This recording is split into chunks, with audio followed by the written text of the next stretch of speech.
Pemirsa Intens Investigasi, konflik antara Ruben Onsu dan Sarwenda hingga kini masih menjadi perhatian publik. Perseteruan yang berkaitan dengan persoalan hak asuh anak tersebut bahkan terus memunculkan berbagai tanggapan dari sejumlah pihak, termasuk dari kalangan selebriti. Terbaru, dugaan Emma Waroka menjadi sorotan setelah mengunggah sebuah video melalui akun media sosial pribadinya. Dalam video tersebut, Emma Waroka tampak menyinggung pernyataan Sarwenda ketika menjadi bintang tamu dalam podcast Denny Sumargo. Saat itu, Sarwenda sempat membahas mengenai pentingnya hidup hemat. Pernyataan Sarwenda tersebut kemudian dikaitkan dengan unggahan Emma Waroka. Lantas benarkah Emma Waroka diduga menyindir Sarwenda? Pemirsa, bersama Intens Investigasi kami, hadirkan kabar terkini, terpercaya, dan teraktual. Tetapi sebelumnya, jangan lupa untuk like, subscribe, dan juga share channel YouTube ini.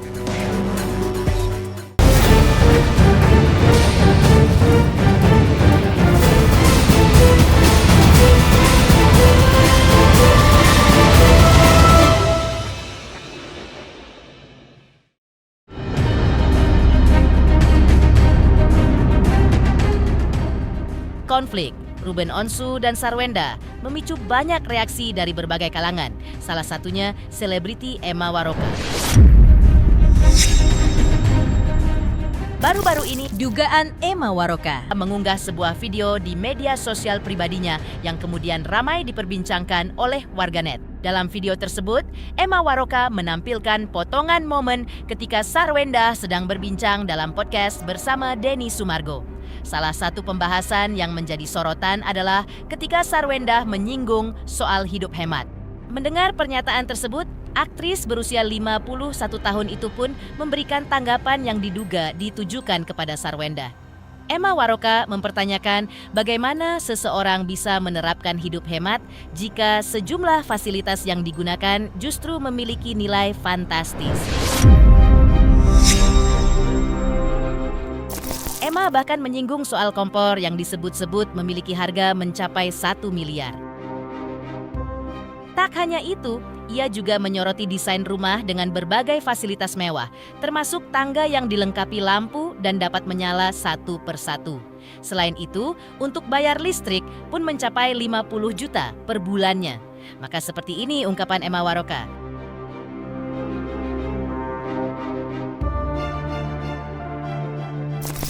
Maksudnya ya sebagai istri pasti maunya hemat lah. Apa? Hemat. Istri hemat. Kompornya 1 miliar. Tangganya kayak piano. Bisa nyala tuh tangga atu-atu. Bayar listrik denger-denger 50 juta ya sebulan. Hemat. Hemat dari mananya?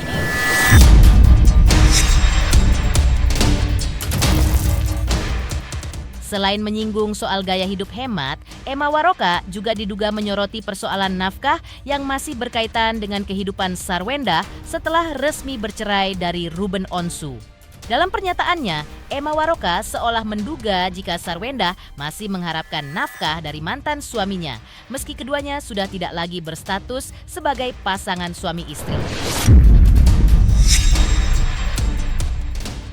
Sindiran tersebut pun langsung mengundang perhatian publik. Pasalnya, persoalan mengenai tanggung jawab finansial memang menjadi salah satu bagian yang ikut muncul di tengah konflik Ruben Onsu dan Sarwenda. Terlebih, setelah perceraian, keduanya masih memiliki tanggung jawab bersama terhadap anak-anak mereka. Tapi bukan berarti semuanya menjadi tanggung jawab dari Ruben Onsu saja, karena semuanya sudah tidak seharusnya diminta ke mantan suami. Ada bagian yang harus dipenuhi sendiri, tanpa melibatkan Ruben Onsu. Paham nggak? Jadi ini nih ada pemikiran yang absurd ya, pemikiran yang tidak benar ini dari mantan istrinya RO. Mantan istri RO masih membebani RO seperti layaknya RO itu masih suaminya dia.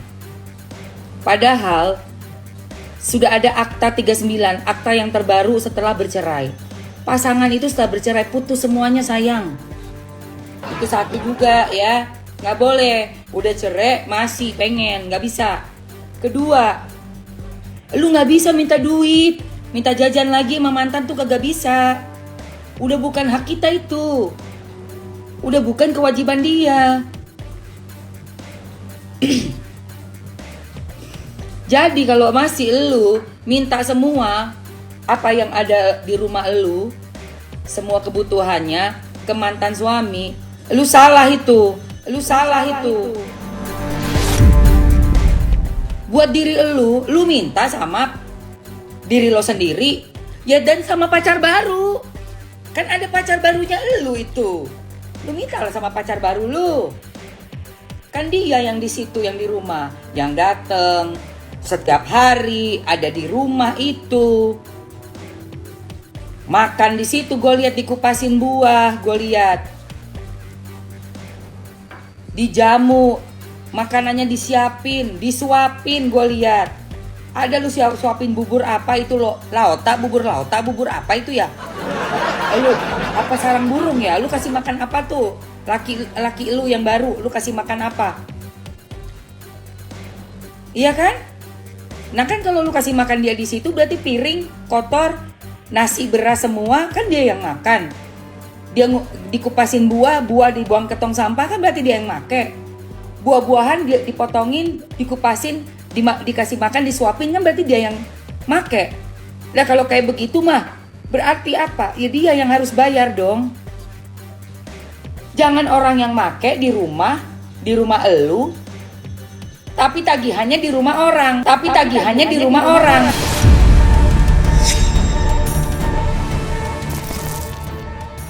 Di sisi lain, kuasa hukum Ruben Onsu, Minola Sebayang juga memberikan keterangan sebagai warga negara taat hukum adalah warga negara yang menjalankan kewajiban hukumnya, bukan yang memilih mana yang harus dijalankan demi keuntungan dirinya sendiri.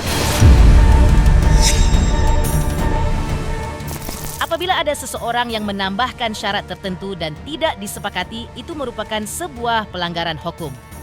Dalam hal ini, Minola Sebayang juga mengungkap keinginan seorang ayah ingin bertemu dengan anaknya, apalagi di momen penting dan terjadi hanya setahun sekali, lalu diberikan syarat yang tidak pernah diatur sebelumnya. Itu wujud dari tidak taat hukum.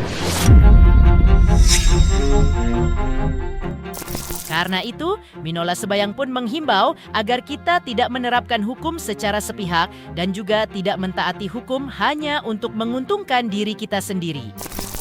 Warga negara yang taat hukum adalah warga negara yang menjalankan seluruh kewajiban hukumnya, bukan warga negara yang memilih-milih mana kewajiban hukum yang hendak dilakukan dan landasannya adalah itu lebih menguntungkan dirinya. Jadi perjanjian yang dibuat oleh para pihak itu juga berlaku dan mengikat bagi kedua belah pihak itu seperti undang-undang dan wajib untuk ditaati. Ini sejalan dengan ajas facta sunt servanda. Apabila kemudian kita menambahkan syarat-syarat yang sebelumnya tidak diatur dalam kesepakatan tersebut dan itu hanya keinginan kita sepihak, bukan karena kesepakatan, itu juga adalah bentuk ketidaktaatan kepada hukum. Jadi sama seperti keinginan ayah untuk berkumpul bersama anaknya, apalagi di momen penting yang hanya terjadi 1 tahun sekali, tapi kemudian diberikan syarat, dan syarat itu tidak pernah diatur sebelumnya di dalam kesepakatan yang telah ditandatangani bersama dan berlaku mengikat layaknya hukum bagi kedua belah pihak, itu juga adalah wujud tidak taat hukum. Apalagi kemudian kita mengatakan mengizinkan tapi pakai syarat, itu adalah bentuk lain dari kata tidak mengizinkan atau melarang ayah untuk bertemu dengan anaknya. Dan apapun perbuatan, pernyataan, sikap yang kami anggap itu bisa menjadi dasar dalam proses gugatan hak asuh anak, akan kami jadikan satu landasan untuk mencerminkan bagaimana ayah mendapat kesulitan untuk bertemu dengan anaknya dan ada syarat-syarat yang diberlakukan secara sepihak namun tidak pernah disepakati bersama dan tidak pernah tertuang di dalam kesepakatan yang ada bagi kedua belah pihak. Jadi marilah kita tidak menerapkan hukum secara sepihak, tidak mentaati hukum hanya untuk menguntungkan diri kita sendiri.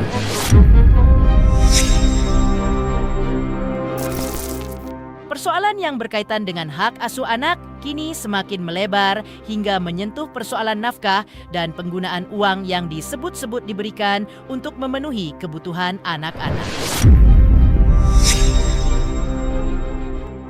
Menurut Minola Sebayang, permintaan tersebut dilakukan agar Ruben Onsu dapat mengetahui secara jelas uang yang telah diberikan digunakan untuk kebutuhan apa saja. Lebih lanjut, Minola Sebayang juga menyoroti mengenai tanggung jawab orang tua terhadap kebutuhan anak, di mana kewajiban memenuhi kebutuhan anak bukan hanya dibebankan kepada Ruben Onsu sebagai seorang ayah, tapi Sarwenda sebagai ibu juga tetap memiliki tanggung jawab terhadap kebutuhan dan pengasuhan anak-anak mereka. Minola Sebayang bahkan membandingkan peran menemani anak dengan tugas seorang pengasuh atau babysitter. Menurutnya, apabila keberadaan seorang ibu hanya sebatas menemani anak, maka hal tersebut pada dasarnya juga dapat dilakukan oleh seorang babysitter. Sebenarnya kan ini dari awal kan sudah diminta ya, dalam ruang tertutup juga udah dimintakan itu. Artinya berapa sih sebenarnya real pengeluaran anak-anak ini? Karena kan pengeluarannya kan sangat fluktuasi. Sementara kan yang menjadi tanggung jawab itu kan baik secara hukum ya maupun kalau kita lihat dalam Akta 39 kan pemeliharaan dan pendidikan gitu. Jadi kan bukan semua item. Karena kalau kita merujuk kepada pasal 45 Undang-Undang Perkawinan kan tetap yang memiliki tanggung jawab terhadap anak itu kan adalah ayah dan ibu gitu loh. Ya, ada sih kewajiban ayahnya, tapi kan bukan berarti ibunya juga nggak memiliki kewajiban. Kan ibunya. Masa nggak ada kewajiban gitu artinya? Masa hanya menemani saja? Itu bisa dilakukan oleh babysitter. Selanjutnya, terkait Ruben Onsu yang ingin melakukan audit terkait nafkah anak, praktisi hukum Agustinus Nahak memberikan tanggapannya.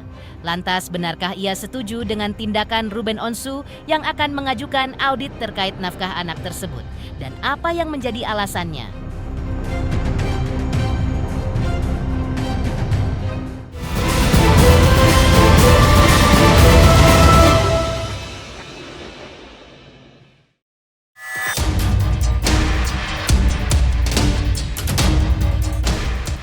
Masih menyoroti persoalan nafkah anak yang mana buat jelas dan transparan, maka pihak Ruben Onsu ingin melakukan audit, maka praktisi hukum Agustinus Nahak pun memberikan responnya.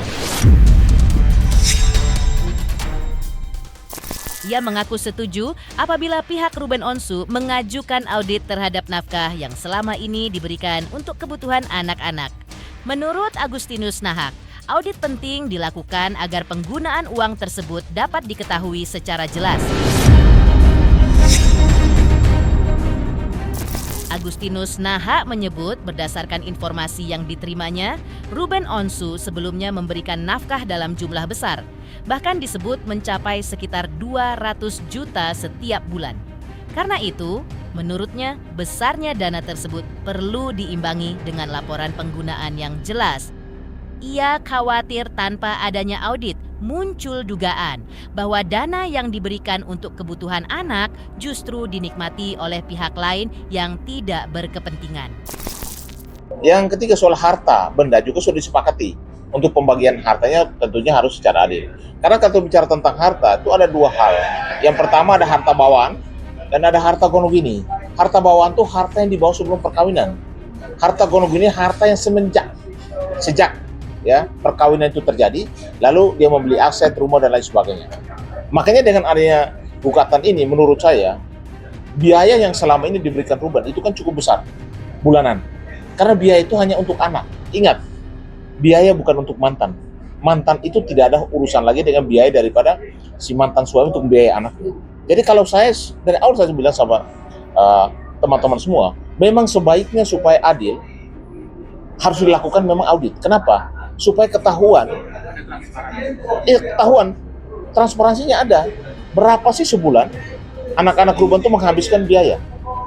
biaya sekolah, biaya makan, biaya jajan dan lain sebagainya, itu sebulan itu dapat berapa biaya harus dikeluarkan. Karena menurut informasi saya dapat bahwa Ruben ternyata tiap bulan itu sebelumnya itu kan sampai ratusan juta, bahkan sampai 200 juta. Nah ini kalau tidak diaudit, yang saya khawatirkan ada pihak lain yang menikmati uangnya Pak Ruben. Kan itu artinya kan yang rugi siapa?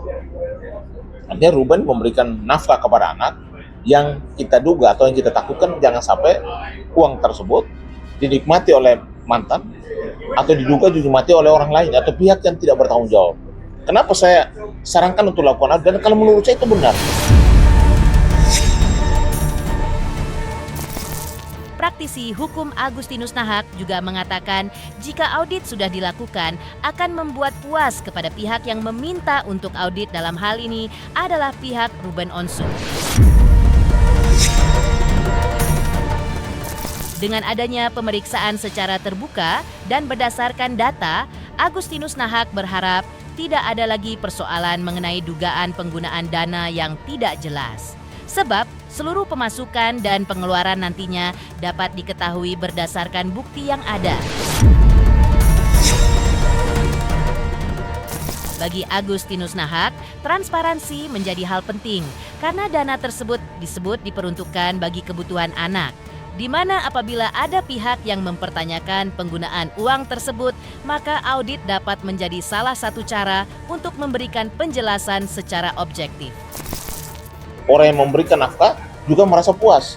Loh, uang yang saya berikan itu ternyata punya manfaat untuk anak-anak saya dan dinikmati oleh anak saya, tidak dinikmati oleh mantan saya atau tidak dinikmati oleh orang luar. Pemirsa Intens Investigasi, jangan lupa saksikan terus Intens Investigasi. Dan pastikan jangan lupa untuk like, subscribe, share, dan juga komen.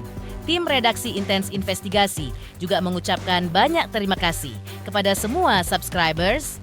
Hingga channel Intens Investigasi kini sudah mencapai 3.600.000 subscribers.